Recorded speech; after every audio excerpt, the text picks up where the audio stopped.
Si des gens écrivent, c'est parce que le monde est un acte de langage. La langue humaine est un outil de signifiance, de délivrance. Écrire, c'est dire. Dire, c'est soumettre la vie aux possibilités de l'intelligence. C'est faire du réel un lieu connu et fragile. La lecture est cette expérience qui nous permet de plier l'univers pour le mettre dans notre poche. Mesdames et messieurs, c'est à partir du mot qu'on fait de la réalité un fait d'esprit. C'est à partir du verbe que la vie devient une denrée émotionnelle. Sur ces entrefaites, la télévision Caraïbe a le plaisir de vous présenter Délivrez-vous, une émission du livre, une émission pour le livre, une émission par le livre. Allez, il y aura assez de bonheur pour tout le monde. Délivrez-vous, délivrez-vous. Mesdames et messieurs, c'est Délivrez-vous qui débarque sur vos écrans. Délivrez-vous pour célébrer la vie. Délivrez-vous pour saluer l'intellection. Délivrez-vous pour faire parler des livres, pour faire parler une femme qui nous vient des grottes, MLF des grottes. Nous allons respecter le formatage classique Délivrez-vous. Nous allons ouvrir cette émission avec la rubrique Temps Poème. Beaucoup me disent, pourquoi tu animes une émission sur les livres et toi, tu n'as jamais publié un livre? J'ai la réponse à cette question pour vous aujourd'hui. Nous sommes en 2015, je suis en France dans une résidence d'écriture. Je termine mon premier livre, j'ai un éditeur qui l'attend. Je tombe sur ce monsieur qui s'appelle Gaston Miron, l'homme rapaillé. Et depuis ce jour, j'ai mis mon manuscrit dans un tiroir. J'ai décidé aujourd'hui de vous faire découvrir un écrivain qui m'empêche d'écrire. Il s'appelle Gaston Miron, il est québécois. Ce livre, L'homme rapaillé, lui a pris 13 ans de sa vie. Je marche à toi, je titube à toi, je meurs de toi. Lentement, je m'affale de tout mon long dans l'âme. Je marche à toi, je titube à toi, je bois à la gourde vide du sens de la vie. À ces pas semés dans les rues sans nord ni sud, à cette taloche de vent sans queue et sans tête. Je n'ai plus de visage pour l'amour, je n'ai plus de visage pour rien de rien. Parfois, je m'assois par pitié de moi. J'ouvre mes bras à la croix des sommeils. Mon corps est un dernier réseau de tiques amoureux. Avec à mes doigts les ficelles des souvenirs perdus. Je n'attends pas à demain, je t'attends. Je n'attends pas la fin du monde, je t'attends. Dégagé de la fausse auréole de ma vie. Gaston Miron, l'homme rapaillé, l'illustre poète du Québec. Voici ma première grande recommandation de lecture pour vous. Maintenant, respirez. Dans quelques instants, nous allons rentrer dans un univers chargé de rêves stridents. Un univers peuplé de Dieu ou d'une certaine idée de Dieu ou de l'absence de Dieu, tout carrément. On va rencontrer des corps qui vont s'aimer. On va rencontrer une écriture faite de sentences, d'énoncés définitifs, de finesse, de talent. La jeune femme qui est derrière, elle est d'une jeunesse magnanime. Elle s'appelle MLF des grottes. Allez, à tout de suite. Si des gens écrivent, c'est parce que le monde est un acte de langage. La langue humaine est un outil de signifiance, de délivrance. Écrire, c'est dire. Dire, c'est soumettre la vie aux possibilités de l'intelligence. C'est faire du réel un lieu connu et fragile. La lecture est cette expérience qui nous permet de plier l'univers pour le mettre dans notre poche. Mesdames et messieurs, c'est à partir du mot qu'on fait de la réalité un fait d'esprit. C'est à partir du verbe que la vie devient une denrée émotionnelle. Sur ces entrefaites, la télévision Caraïbe a le plaisir de vous présenter Délivrez-vous, une émission du livre, une émission pour le livre, une émission par le livre. Allez, il y aura assez de bonheur pour tout le monde. Délivrez-vous, délivrez-vous. Vous savez, lorsqu'on écrit, nous avons la possibilité d'inventer un monde taillé à notre mesure. Nous avons la possibilité de donner à voir ce monde. Nous avons la possibilité d'influencer, de changer les systèmes de valeurs, de révolutionner la vision du monde des gens. MLF des grottes est une jeune écrivaine qui est de cette trempe-là, de ce bagou-là. C'est une jeune femme qui n'a pas eu peur de faire fusion avec les mots et de nous proposer un système phraséologique compliqué, magnanime, heureux surtout, très heureux. C'est une écriture heureuse que celle de Desgrottes. C'est également une écriture de la motivation. Mais c'est aussi, et surtout, comme nous sommes quelque part tous des obsédés de quelque chose, c'est aussi une écriture du corps, une écriture de l'éros. Nous sommes à la page 13 de Réveil strident. Ces élèves du Kama Sutra s'abandonnent éperdument dans la pratique de leur art. Leur corps ardent se meuvent avec une fiévreuse agilité. Plus de barrières, plus de limites. Ils sentent leur désir avide de se satisfaire. Cette sensation de n'être plus soi-même. L'envie de s'abandonner dans les bras d'un partenaire vigoureux et tendre. Les délices du sexe sont faits pour être savourés. Bonsoir, mademoiselle Desgrottes. Bonsoir, Angelo. Et j'étais assez provocateur pour camper ton œuvre. Non, ça va, non. J'ai beaucoup aimé ta formule, ces élèves du Kama Sutra. Je me suis dit, c'est bien trouvé. Donc, ils ont appris le Kama Sutra. Mais il y a un jeune garçon de 22 ans qui regarde cette émission. Et comme par hasard, Muriel, allez savoir par quel miracle, ce garçon ne sait pas ce qu'est le Kama Sutra. Qu'est-ce que c'est? Le Kama Sutra, c'est l'art de savoir partager et apprendre à l'autre comment connaître son corps, comment donner du plaisir à son partenaire, comment se donner du plaisir aussi. Est-ce que pour toi, l'écriture est une sorte de Kama Sutra, dans le sens où tu te donnes beaucoup de plaisir en écrivant et tu penses et tu souhaites en donner à celui qui va te lire? Oui, vraiment, oui. Tu as comme parti pris dans ce livre deux univers. C'est très érotique à des moments. À des moments, tu es dans la motivation. À un moment, tu me fais penser à un écrivain brésilien que j'adore, qui s'appelle Paulo Coelho. Tu donnes de l'énergie, tu demandes aux gens de se prendre en main, de se prendre au sérieux. Est-ce que pour toi, le sexe est une source de motivation? L'érotisme permet à vivre. Oui, l'érotisme permet vraiment de vivre. Ça veut dire que c'est du plaisir, ça permet de penser à autre chose, ça permet de penser à soi, ça permet de penser à l'autre, ça permet de penser à, même si c'est un moment fugace de bonheur. Ouais. Donc, à ces moments-là, je pense qu'on oublie le stress, qu'on oublie les problèmes. On s'investit vraiment du moment qu'on le fait vraiment parce qu'on souhaite le faire. Maintenant, dans ta technique d'écriture, dans ton parti pris d'écrivaine, tu n'as pas fait des poèmes en tant que tel, tu n'as pas fait des nouvelles en tant que tel. Si on te demande de qualifier ce que tu écris, ta façon de procéder, ta technique, comment tu appellerais le genre littéraire dans lequel tu es? C'est des courts récits, en même temps, ce n'est pas des récits. En même temps, ça a des allures de poèmes, mais ce n'est pas des poèmes purs au sens de Gaston Miron. Comment tu pourrais qualifier ton travail? Je dirais que ce sont des proses et que mon livre, c'est une anthologie où se rencontrent satire et érotisme. Ouais. Satire et érotisme. Oui. Et ça t'a pris une éternité pour écrire ce livre ou ça t'a pris un mois, une petite semaine à la campagne, tu étais avec des amis, tu t'es dit je vais écrire un livre? Est-ce que ce serait juste de dire que ça m'a pris un laps de temps? Je ne pense pas. Parce que, en fait, j'ai commencé à écrire les textes, c'était surtout au départ pour me motiver.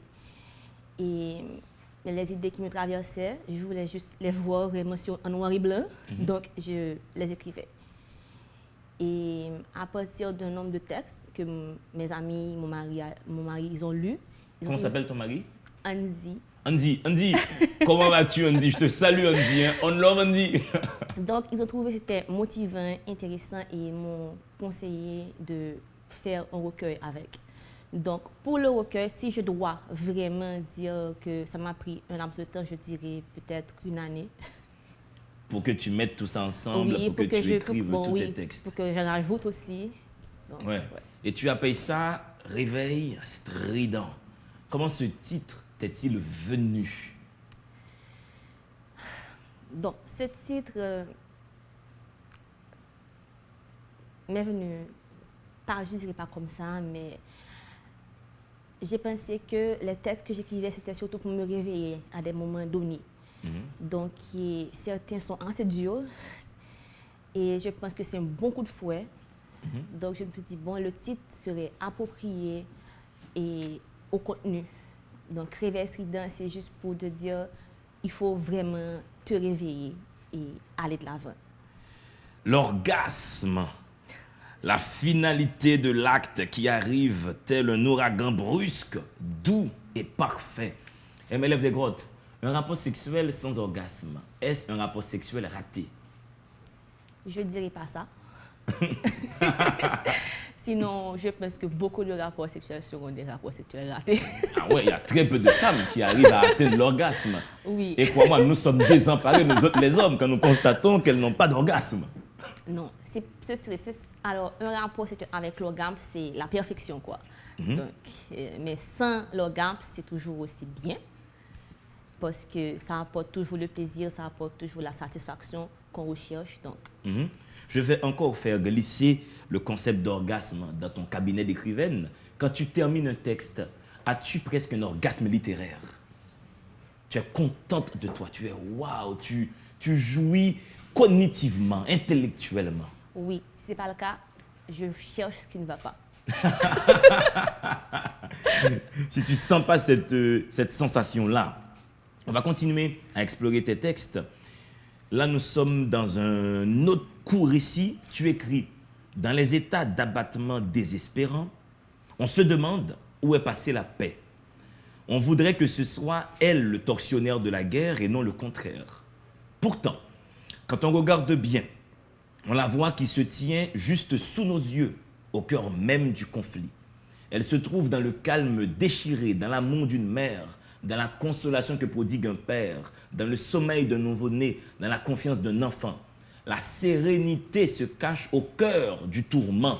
Il n'y a qu'à tendre la main afin de la saisir. » Est-ce que tu es une écrivaine de sérénité?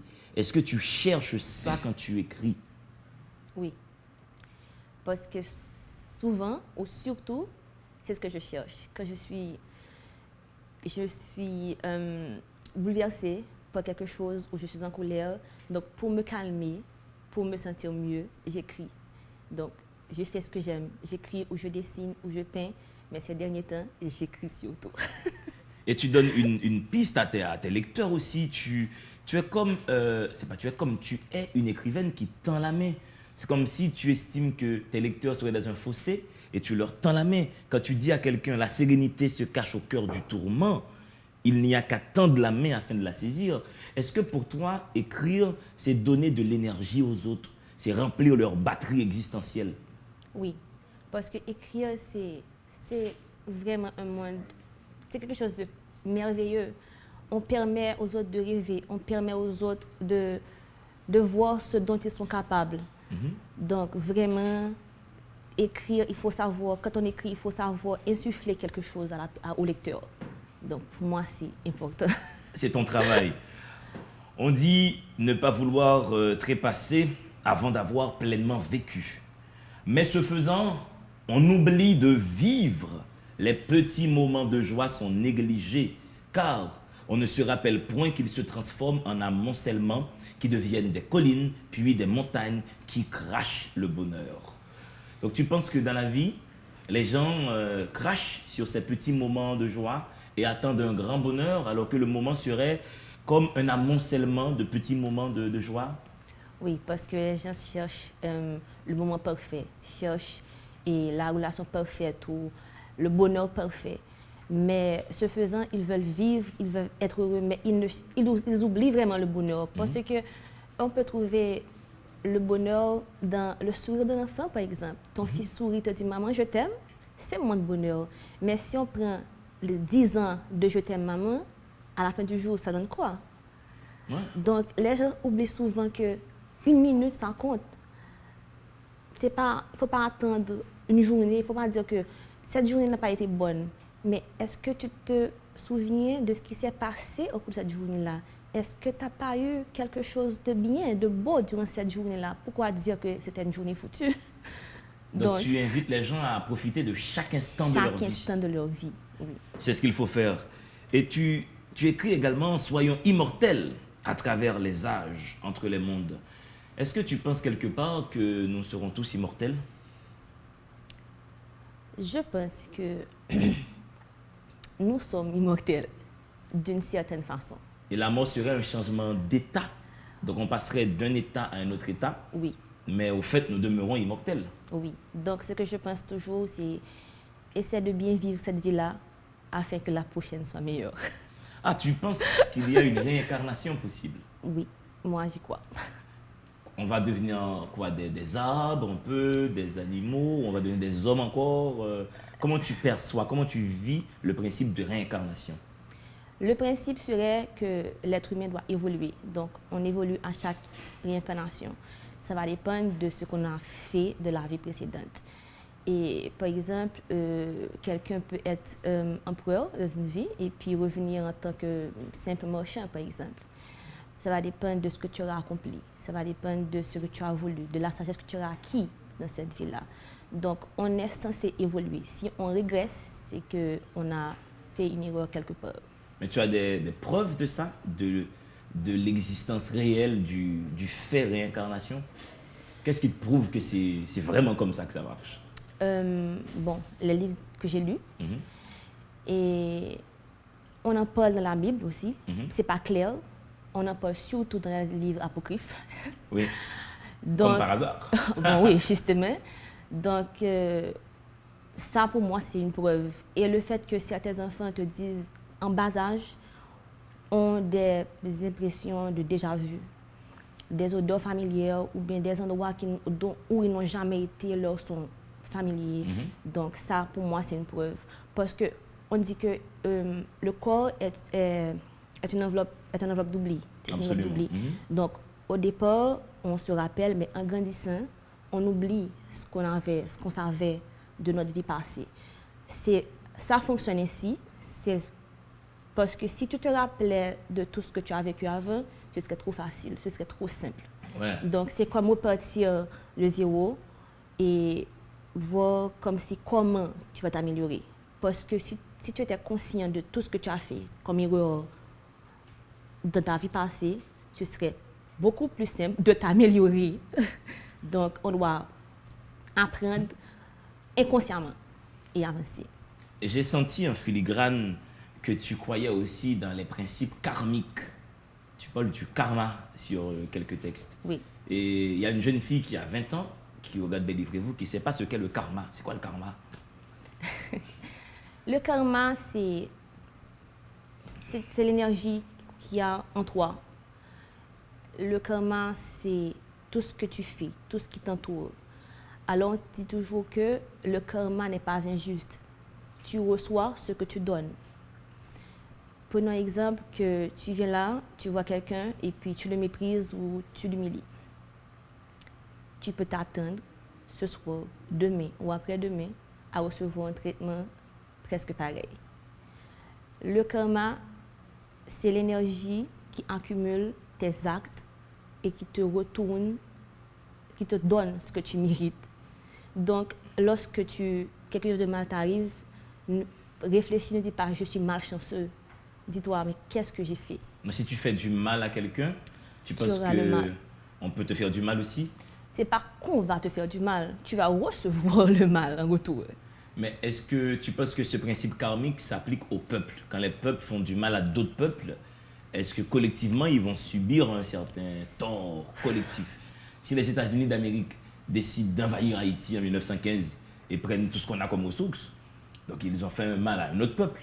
Est-ce que tu penses que le principe karmique peut faire que les États-Unis soient un jour envahis par un autre pays? Je ne vais pas l'affirmer à 100% parce que je ne suis pas encore une experte. Mais je pense que le fait que les États-Unis, bon, c'est le pays, mais est-ce que c'est le peuple dans sa totalité qui a décidé d'envahir un autre pays, qui a décidé de faire ça? Alors, ce sera toujours une départagée. Certains voudront le faire, d'autres pas. Donc, peut-être que si le karma dit que bon, les États-Unis vont payer, peut-être que ceux qui sont là qui ont été innocents, qui sont là, qui ont été payés, peut-être quelque part qui n'ont pas été tout à fait innocents. Ça veut dire que, par exemple, on va prendre l'exemple de l'aveugle dans la Bible. Lorsque les apôtres ont demandé à Jésus, mais qu'est-ce qu'il a fait pour être aveugle? Parce qu'il est né aveugle. Il paie, lui, ou ce sont ses parents qui paient? Quelque part, il paie tous. Il a dû faire quelque chose de sa vie, mais ses parents ont dû faire quelque chose également pour avoir eu un enfant aveugle. Donc, quelque part, on n'est jamais tout à fait innocent ou tout à fait coupable. Donc, il Par faut rapport voir, au mal oui, qui nous arrive. Voici donc la position de MLF des Grottes sur le mal dans le monde. Nous sommes brisés par les mensonges, par la misère et par la résignation. Au fil des jours, je deviens incassable. Je deviens montagne et les vagues de la bêtise intelligente et bestiale se brisent sur mon flanc. Je deviens plus forte de qui je suis. Nous sommes énergie, nous sommes transformation. Et toi, à quoi t'identifies-tu? Sais-tu seulement qui tu es? MLF des Grottes, Réveil Strident, vous suivez Délivrez-vous, une émission du livre, pour le livre et par le livre. Allez, respirez, à tout de suite. Si des gens écrivent, c'est parce que le monde est un acte de langage. La langue humaine est un outil de signifiance, de délivrance. Écrire, c'est dire. Dire, c'est soumettre la vie aux possibilités de l'intelligence. C'est faire du réel un lieu connu et fragile. La lecture est cette expérience qui nous permet de plier l'univers pour le mettre dans notre poche. Mesdames et messieurs, c'est à partir du mot qu'on fait de la réalité un fait d'esprit. C'est à partir du verbe que la vie devient une denrée émotionnelle. Sur ces entrefaites, la télévision Caraïbe a le plaisir de vous présenter Délivrez-vous, une émission du livre, une émission pour le livre, une émission par le livre. Allez, il y aura assez de bonheur pour tout le monde. Délivrez-vous, délivrez-vous. MLF des Grottes, j'adore ton parti pris de nom d'écrivaine. Je trouve que ça va beaucoup cartonner, que tu t'appelles MLF des Grottes. Ça aura son grand succès, je te dis, dans les médias, avec ton réveil strident, avec ton rapport avec l'énergie. J'adore quand tu soutiens que nous sommes énergie. Mais je constate que nous sommes matière. Je constate que cette matière qui nous constitue, elle est sophistiquée, elle est rusée. Elle nous donne l'illusion que nous disposons même d'un esprit, voire d'une âme, alors que tout va du côté sophistiqué de la matière, des connexions physico-chimiques qui ont lieu dans le cerveau, qui nous donnent l'illusion que nous avons une énergie. L'énergie n'est que matérielle. Comment tu pourrais contrebalancer ce raisonnement? Ok. Par exemple, prenons l'exemple de quelqu'un qui est dans le coma, mais qui ne veut pas mourir. Mais son corps est déjà mort. Qu'est-ce qui fait qu'il veut encore vivre? Peut-être que c'est l'instinct de conservation? Non, c'est l'énergie qui l'anime également. Qu'est-ce qui fait qu'un homme qui meurt pratiquement de faim trouve encore le courage de se relever, de marcher, parce qu'il garde l'espoir d'arriver à un point où il pourra trouver à manger. Justement. Ça encore, c'est de l'énergie qui nous anime. Par exemple, il y a une technique médicale qui s'appelle le Reiki. C'est la guérison par apposition des mains. Ça encore fonctionne avec de l'énergie. Ça, c'est la foi peut-être, non? C'est comme un peu la naturopathie. Et j'ai appris tout récemment qu'il y a l'ergothérapie. Ils font tout maintenant. Je peux dire que la foi compte aussi parce que souvent, il faut croire dans ce qu'on veut. Il faut croire. Par exemple, si... Il faut avoir la foi. Il faut croire. Par exemple, on dit qu'il faut croire en soi pour pouvoir réaliser ce qu'on veut réaliser. Il faut croire en ses rêves. Quelque part, il faut aussi la foi. Mais cette foi-là, l'énergie qui nous entoure, l'énergie que nous avons en nous, l'énergie qui nous constitue, et je pourrais dire, marche de pair avec la foi pour nous permettre de réaliser ce qu'on veut réaliser. Est-ce que des fois, MLF des Grottes, la volonté n'arrive pas à diriger notre énergie? On va mettre la chose dans le champ érotique, étant donné que tu as beaucoup de textes érotiques. J'imagine qu'il y a des fois, comme moi je suis vierge, je ne sais pas comment ça peut se présenter, j'imagine qu'il y a certains hommes qui des fois souhaitent faire l'amour, mais qui n'ont plus l'énergie sexuelle pour, alors qu'ils ont la volonté pour continuer à faire l'amour. Comment tu comprends ce déficit de communication entre notre volonté et notre potentiel énergétique? Mais là maintenant, là on va parler du physique maintenant. Notre corps physique, quelque part, il emprisonne notre énergie. Pourquoi? Parce que nous ne croyons pas vraiment que nous sommes énergie. Nous nous focalisons sur notre corps, que notre corps va être fatigué, que mon corps ne peut plus. Mais tu as la volonté. Les choses se font par étapes. Par exemple, Ivanov te dit que Jésus a marché sur l'eau, mais c'est parce que Jésus a su comment contrôler ses chakras. C'est de l'énergie. Donc, nous ne croyons pas encore suffisamment en nous pour briser cette enveloppe qui nous emprisonne en quelque sorte, pour vraiment briller comme nous devrions Pour l'être. explorer notre vrai potentiel. Justement. Là, tu as parlé de chakra. Alors, Spencer et Kevin, qui sont les deux photographes de l'émission, peut-être qu'ils ne savent pas ce qu'est le chakra. C'est quoi le chakra? Le chakra, c'est le corps de l'énergie. C'est l'énergie Ok. qui se trouve en nous. C'est Donc, comme l'énergie vitale, cette énergie qui Oui. nous permet de vivre, qui nous permet de nous mouvoir dans l'espace, d'exister. Oui, exactement. Et cette énergie-là, elle devient quoi quand nous mourons, quand notre corps physique périt? Cette énergie-là ne meurt pas. Il retourne à la nature, comme je t'ai dit, comme nous nous réincarnons. Donc cette énergie-là retourne à la source, Dans la terre? retourne à la source. L'énergie n'est pas seulement dans la terre, elle est partout. Donc elle est tout autour de Elle est nous, tout elle nous autour de nous, environne. justement. En fait, le mot deck énergie était en train de dire que la matière serait presque une illusion d'optique, presque un défaut de fabrique de l'œil qui nous permet de constater qu'il y a du dur, du solide, de la matière, mais au fait, nous sommes qu'énergie.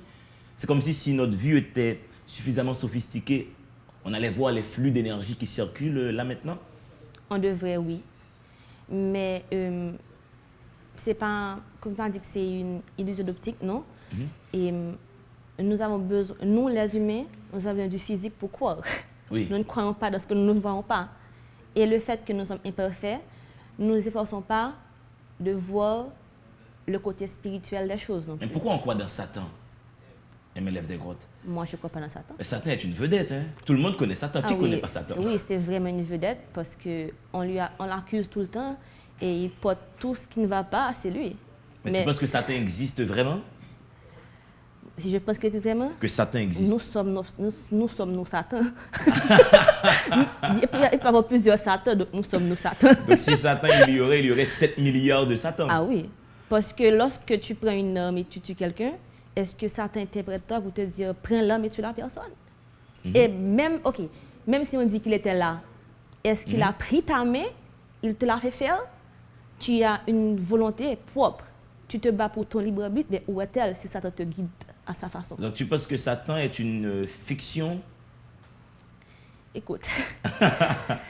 Et, C'est un film d'Hollywood? Je Ce ne- grand démon maléfique qui terrorise tout le monde et qui je mange ne les vais enfants. pas, comment dirais-je, et Caricaturer la chose? justement, ou essayer de faire croire aux gens, de défaire les croyances des gens. Donc, on a besoin de beaucoup de choses pour avancer, on a besoin de beaucoup de choses pour garder la routine, pour mettre de l'ordre dans notre vie. Donc, si quelqu'un croit à Satan et que c'est bon de croire à Satan parce que Satan l'empêche de faire certaines choses, c'est bien.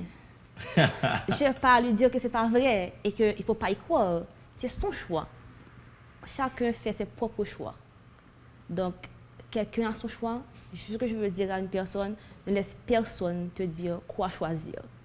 Tu sais ce qui est bon pour toi, tu choisis ce qui est bon pour toi. Mais maintenant, MLF des grottes, on peut te taquiner sur un point. Est-ce que nous choisissons vraiment? Dans le sens où nous avons des options. C'est soit tu décides d'être gentil, soit tu n'es pas gentil.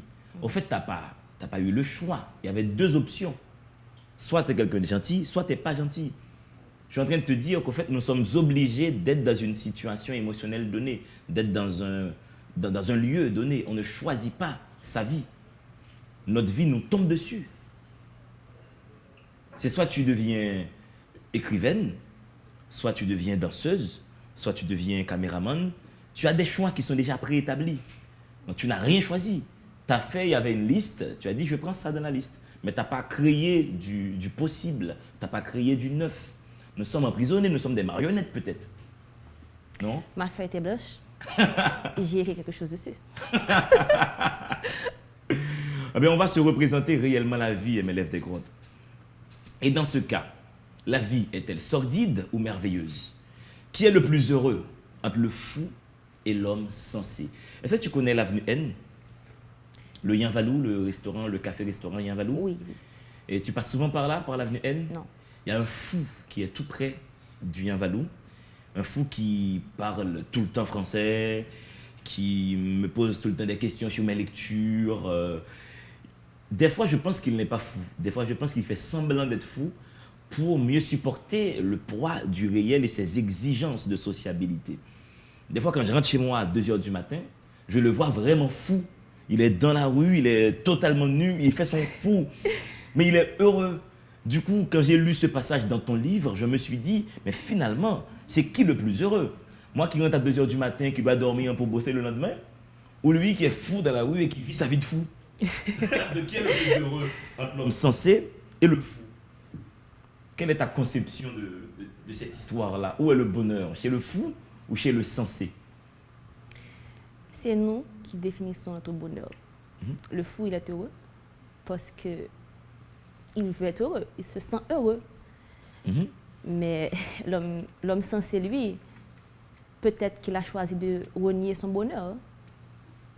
Mais la question la plus compliquée et la plus difficile serait, quand est-ce qu'on est fou? Quand est-ce qu'on est sensé? C'est une question compliquée. Qui nous dit que nous ne sommes pas tous des fous? Et que les fous dans les rues seraient, au fait, les seuls individus sensés réellement. J'y pense souvent. Ouais, ils ont compris l'arnaque. Parce que quand tu prends le travail, ce que tout le monde fait, tout le monde travaille. Mais tout le monde ignore que le travail vient du latin, tripalium, qui signifie torture. Donc quand tu travailles, tu te tortures quelque part. Mais un fou, il ne travaille pas. Il a fait un choix plus intelligent. Il ne se torture pas, le fou. Il vit sa vie de fou. Il mange, il boit, il prend sa douche des fois, il fait sa vie de fou. Des fois, il fait même l'amour, le fou. Oui. Oui, c'est vrai. Donc des fois, est-ce que cette question-là te travaille? À savoir, quand est-ce qu'on est fou? Quand est-ce qu'on est censé? Où est le bonheur, quoi? Où est la raison? Et tu as posé la question dans ta nouvelle, en effet. Tu as dit, peut-on dire que la raison peut rendre fou et que la folie peut rendre heureux? Tu avances ces questions-là. En fait, tu es une philosophe, MLF des grottes. Bon, je ne dirais pas ça. Je dirais que je suis simplement une jeune fille qui se pose des questions sur la vie, sur le bonheur et sur l'amour. Et quand tu poses des questions sur l'amour, est-ce que ça ne crée pas des petites chicanes entre Alain et toi? Andy. Andy, pourquoi je dis Alain? Andy, je suis désolé, mec. Pourquoi je t'appelle Alain?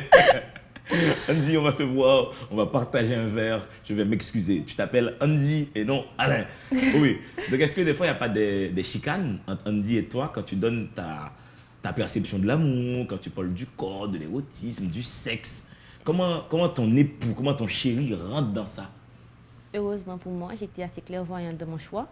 J'ai épousé quelqu'un qui a l'esprit aussi ouvert que moi.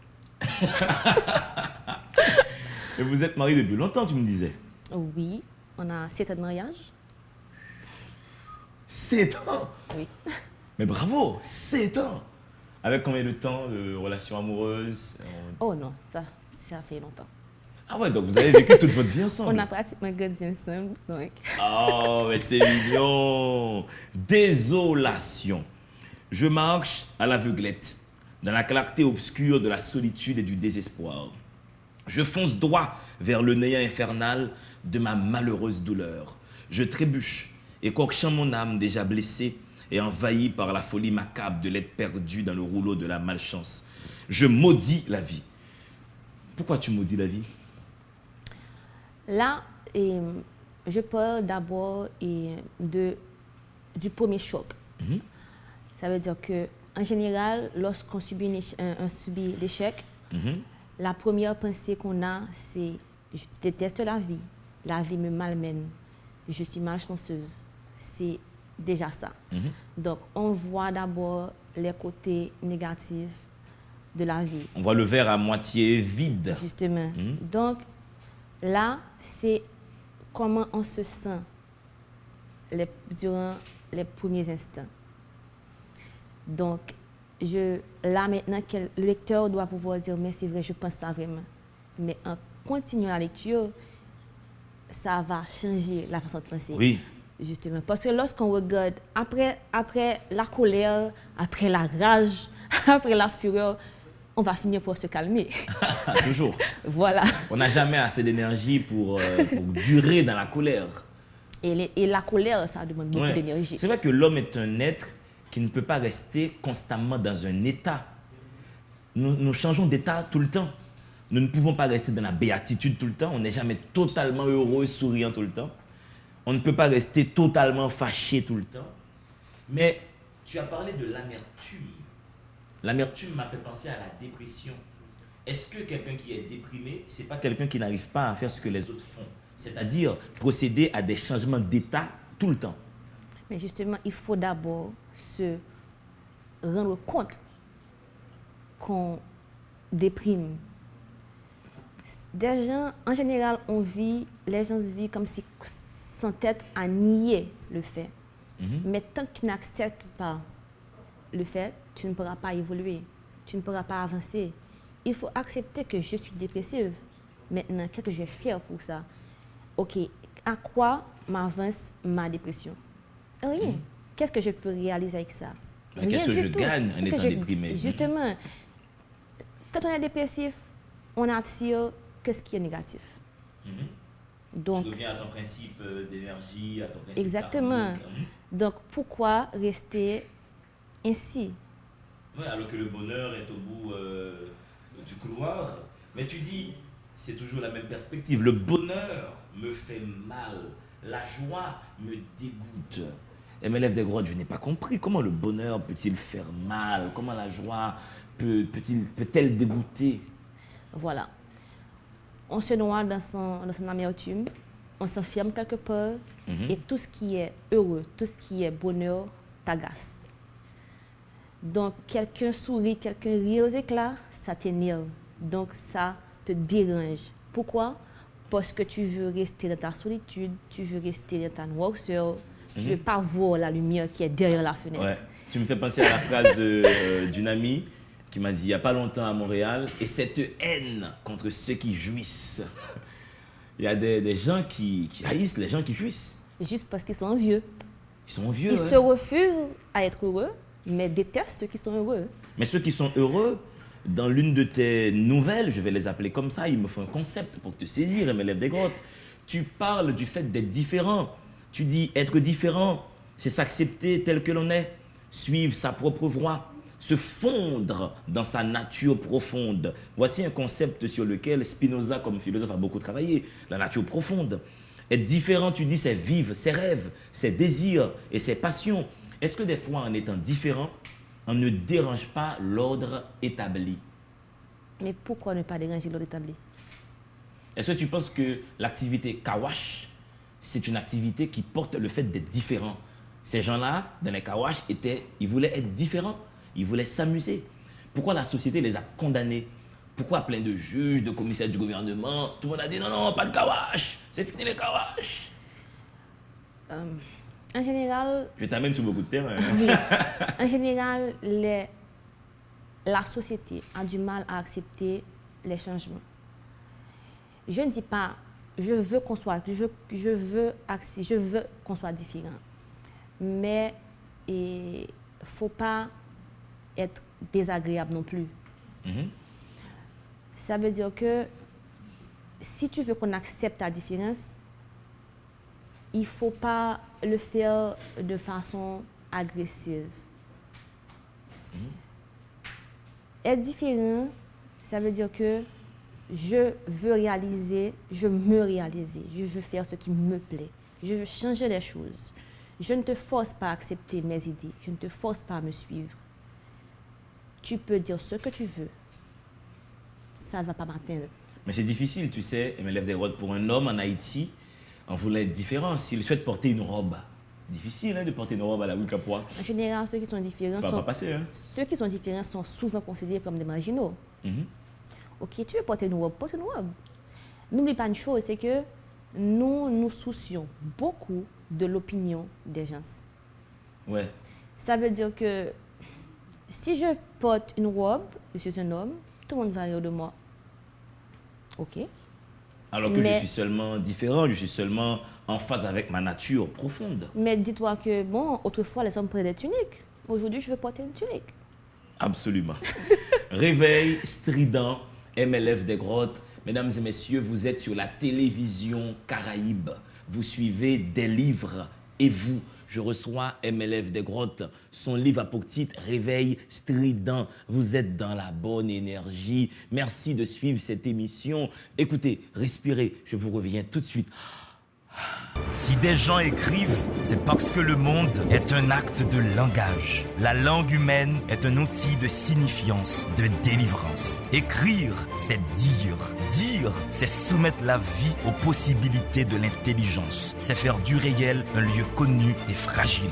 La lecture est cette expérience qui nous permet de plier l'univers pour le mettre dans notre poche. Mesdames et messieurs, c'est à partir du mot qu'on fait de la réalité un fait d'esprit. C'est à partir du verbe que la vie devient une denrée émotionnelle. Sur ces entrefaites, la télévision Caraïbe a le plaisir de vous présenter Délivrez-vous, une émission du livre, une émission pour le livre, une émission par le livre. Allez, il y aura assez de bonheur pour tout le monde.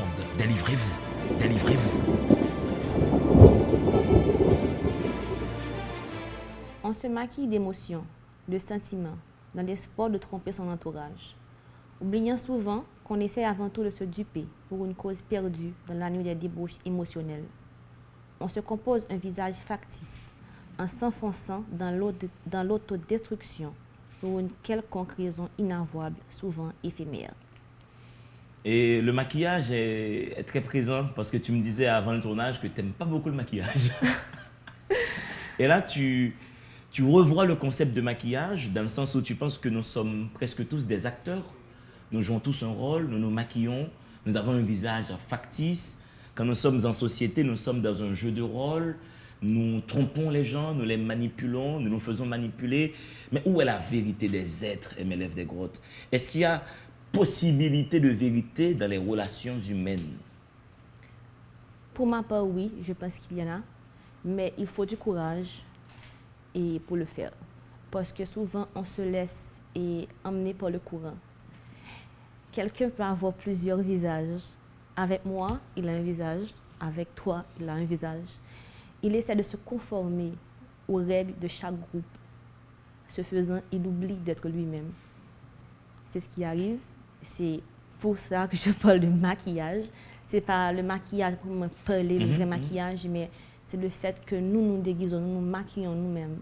Mais j'aime bien que tu me dises, il est quelqu'un avec toi, il est quelqu'un avec Barreau, il est quelqu'un avec Féquière, il est quelqu'un avec Gamin, la même personne.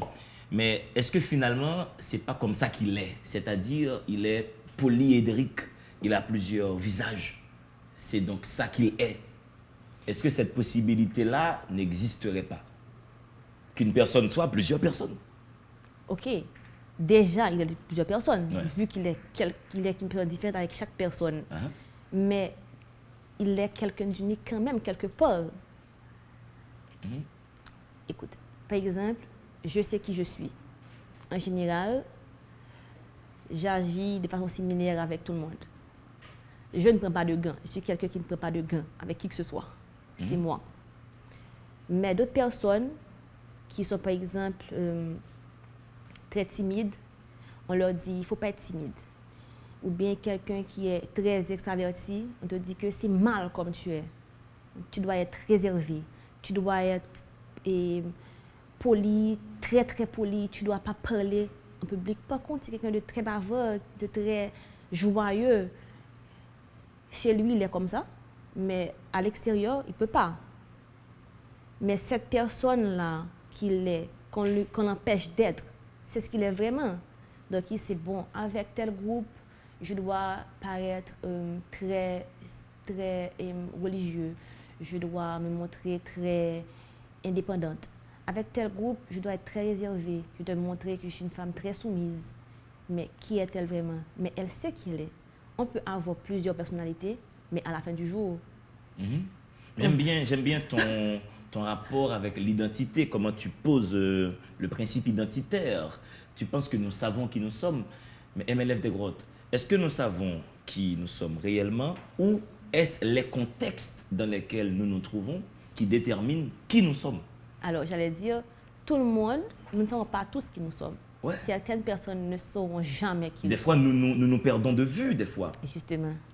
Donc, Peut-être que foncièrement, tu n'es pas une personne violente, mais peut-être que si une femme piétine Andy, peut-être que là, tu vas découvrir un aspect de ta personnalité que tu ne soupçonnais pas. mais justement, on doit toujours apprendre à se connaître. C'est ça, la priorité, c'est d'apprendre à se connaître. Lorsqu'on saura en fait qui on est, là maintenant, on pourra commencer à se réaliser soi-même, à voir jusqu'où je peux aller, voici ce dont je suis capable. Donc, j'ai parlé de, nous sommes codifiés, nous codifions notre vie. Il y a plein de règles, plein de choses que nous ne voulons pas enfreindre. Ce sont des choses qui nous brident, qui nous empêchent souvent d'avancer. Et par exemple, ma mère me disait, ma mère d'abord ne voulait pas me percer les oreilles. C'était sa religion. Ma tante était catholique et m'a percé les oreilles. J'avais 4 ans. Je suis rentrée et nous avait percé. Bon, j'y mets mes boucles d'oreilles. Mon père n'avait rien contre. Et ta mère, comment elle a apprécié cette nouvelle que sa fille soit percée? J'ai toujours aimé les bijoux. J'ai des choses qu'on trouve extravagantes. Pour moi, c'est simple. J'ai toujours tenu à respecter mes parents, à respecter ma mère. Mais étant adulte, j'ai fait cette piercing que je ne pouvais pas faire rentrer chez elle. Ouais. Mais donc, j'imagine que le petit piercing sur le nez, là... Elle n'a pas du tout apprécié. Donc, ça veut dire que, OK, j'ai grandi en me disant, est-ce que je dois le faire? J'ai eu peur pendant longtemps. Je n'ai jamais voulu le faire parce que j'ai eu peur. Tu avais peur de décevoir, ta ma mère, de décevoir la société. Mais je me suis dit, mais en quoi ça va décevoir qui que ce soit? C'est ton corps. Ce n'est pas voler, ce n'est pas tuer, ce n'est pas... de la traite de personnes. Justement. Tu n'as pas vendu un enfant de 8 ans. Donc, c'est quoi le problème? Je me suis regardée longtemps devant le miroir, je me suis dit, qu'est-ce que je veux? Et est-ce que cette personne qu'on veut réserver, par exemple, qu'on veut qui aille tout le temps à l'église, qu'on veut qui aille faire des choses, je m'efforçais vraiment de les faire. Pendant longtemps, je me suis efforcée de les faire. Mais je me suis demandé, est-ce que ça fait mon bonheur? Est-ce que je ne veux pas m'exprimer? Parce que, autrefois, ce que j'écris là, pour beaucoup de personnes, ce sont des choses taboues. Je ne peux pas parler comme ça. C'est pas conforme aux règles. C'est pas conforme à mon éducation. Et j'imagine que tu as eu une éducation très chrétienne, un peu culturée, BCBG. Oui, du genre. Ça veut dire qu'il faut toujours être réservé, il ne faut pas être ouvert. Il y a des choses qu'on n'exprime pas à haute voix.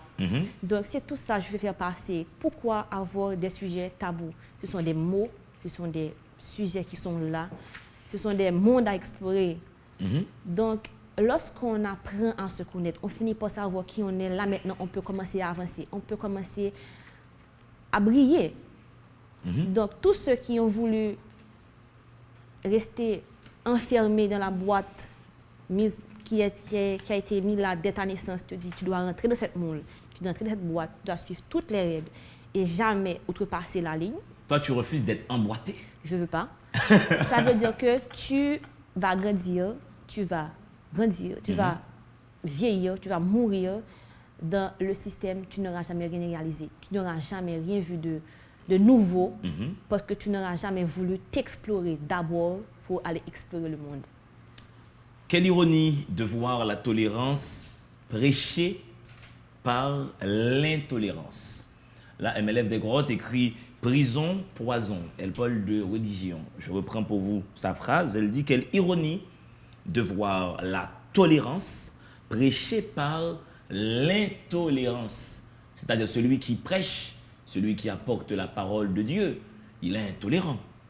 Mais il prêche la tolérance. Le pardon enseigné par la rancune et la vengeance. La charité par l'avarice. La vérité par la tromperie. L'humilité par l'arrogance. J'en connais des gourous d'église qui sont très arrogants, en effet. Quel amour fraternel que d'encourager autrui à accepter la pauvreté comme une bénédiction. L'Église catholique fait beaucoup ça, il me semble. Et l'Église catholique possède beaucoup de terres. Elle est riche, l'Église catholique. De le convaincre de donner ses derniers sous à son prédicateur. Je pense que les pasteurs protestants font beaucoup ça, apporter les dîmes. Il n'est mentionné nulle part que Crésus était prophète, que Jésus était César ou collecteur de fonds. L'égoïsme est Dieu. À Dieu le don de soi.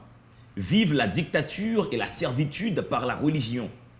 Pourquoi m'enrôler dans une armée qui encourage la mort de l'esprit? Là, tu avances des éléments qui m'ont beaucoup plu. Hein? Moi, j'ai beaucoup aimé. Je me suis dit, ouais, parce que la religion, c'est la mort de l'esprit. T'arrêtes de penser, c'est un système dogmatique. On te dit, il a tout fait en 7 jours. Pas de question. Une armée qui se dit juste, mais dont les généraux sont des despotes malsains, qui se servent d'un livre dit saint, S-A-I-N-T, pour corrompre, mentir et affermir leur domination. Je refuse qu'on me dise que les voies de Dieu sont impénétrables. Je refuse qu'on me dise que sa parole est mystérieuse. Je refuse de faire partie d'un troupeau d'aveugles guidés par un malvoyant fanatique qui ne sait rien de ce qu'il enseigne. Je refuse de prendre pour acquis les interprétations des autres, parce que lui, selon la Bible que nous lisons, c'est une interprétation. Je veux, je peux et je dois trouver des réponses satisfaisantes. Où sont ces réponses satisfaisantes, mes lèvres des grottes? Quelle jouissance de lire ces passages-là. Moi, j'adore parce que ça fait des années que je martèle ça aux gens. Pourquoi vous avez confiance dans ça? Dans ce système de domination et où il y a la mort de l'esprit qui est consacrée. Est-ce que ta maman n'a pas pleuré en lisant ce passage? Elle ne s'est pas dit j'ai raté le coup, ma fille est devenue ce qu'elle est devenue. Je ne suis pas sûre qu'elle ait encore lu ce passage. Mais je sais déjà qu'elle ne va pas aimer. Donc là, tu dis je veux, je peux et je dois trouver des réponses satisfaisantes. Là, tu proclames ta foi dans l'intelligence, dans les études, dans la raison, dans la recherche. Tu refuses qu'on te dise le ciel et la terre, c'est 7 jours. Oui, parce qu'en général, les gens qui...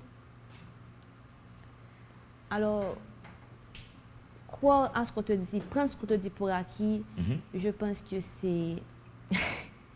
c'est vraiment là aussi, le signe de la sottise. Donc, c'est pas que tu me dises que le ciel est bleu et que j'aille voir par moi-même et j'aille vérifier pourquoi le ciel est bleu, c'est pas que je ne te fais pas confiance. C'est juste, je veux me persuader, je veux voir, oui, que vraiment, nous avons raison, ou tu as raison, nous avons raison. Donc, se laisser guider par quelqu'un, c'est finalement tuer ses rêves, quoi. Parce que tu vas suivre la personne jusqu'à la mort, tu vas faire tout ce que la personne veut faire, tu vas réaliser ce que veut, tu vas réaliser les rêves de la personne, mais et tes rêves à toi, et toi, et ton intelligence à toi. Par exemple, tu me dis, tu sais quoi, et tu dois toujours marcher sur tes genoux tous les matins durant une demi-heure. Ok, tu vas le faire? Tu vas t'écrabouiller les genoux. Mais non, il protège ses genoux, le mec, lui. Il a besoin de ses genoux. Donc, ok. Poser des questions, c'est normal de poser des questions. C'est normal de chercher à savoir davantage. C'est normal d'aller plus loin. Donc, ne me dis pas que je te demande, ça veut dire quoi ce passage? Ah, tu sais quoi? Ça dit ce que ça dit. Les voies de Dieu sont impénétrables. Mais je dois savoir. C'est le minimum. Tu sais ce que j'adore dire à des élèves, du moins du temps où j'étais professeur? J'adorais leur dire que Jésus est arrivé en Haïti en 1492. En 1491, personne ne connaissait Jésus. Ici, tout le monde vivait sa vie. Donc, des Haïtiens qui sont nés en 1100 et qui sont morts en 1125, ils n'ont pas connu Jésus. Jésus est arrivé en 1492 avec l'esclavage. Et tu écris, posez-vous les bonnes questions. Un Dieu d'amour encouragerait-il l'esclavage, la guerre, le mensonge, la manipulation, la stagnation? Un Dieu d'amour prêcherait-il la résignation et l'ignorance? Un Dieu d'amour te dirait-il de ne pas te libérer, de ne pas avancer, de ne pas exploiter tout ton potentiel, de ne pas utiliser les talents que tu as pour briller, pour faire rêver, rire, chanter, danser les autres? Un Dieu d'amour t'enfermerait-il dans une prison psychique, détruisant toute ta volonté, effaçant du même coup ce qu'il a créé? Ouais. Donc tu as dit des choses, mes élèves des grottes. Réveil strident, je recommande vivement ce livre. J'ai pris beaucoup de plaisir à le lire. C'est écrit dans une langue qui pétille et le propos est intelligent, cohérent et envoûtant. Merci, mes élèves des grottes, d'avoir accepté cette invitation. Merci. Voilà, Réveil strident qui est disponible en librairie, j'imagine. Oui, à la Pléiade, il y a Astérix et on peut aussi le trouver à C3. Voilà, C3 édition, La Pléiade, Astérix. Vous pouvez retrouver le livre de MLF des Grottes qui s'appelle Réveil strident, avec des passages érotiques, écoutez, je vous dis, qui font rêver, hein, qui peuvent même créer des petits changements. On parlait de changements de nature, qui peuvent même provoquer des changements de nature si on s'y met profondément dans cette lecture-là. Je vous dis merci de suivre cette émission. Je remercie le staff technique de la télé qui me permet de débarquer chez vous chaque semaine. Je vous dis merci à Spencer et à Kevin qui sont les photographes, et Féquière, Barreau qui réalise, Greg Bull qui est dans le son, Gamin, Émilie qui fait le maquillage. C'est une grosse équipe. Ma mémoire n'est pas à la hauteur de l'équipe. Des fois, des noms m'échappent. Vous m'excuserez. Je vous dis, gardons bonheur. Dans le monde, il faut y avoir deux êtres, des livres et vous.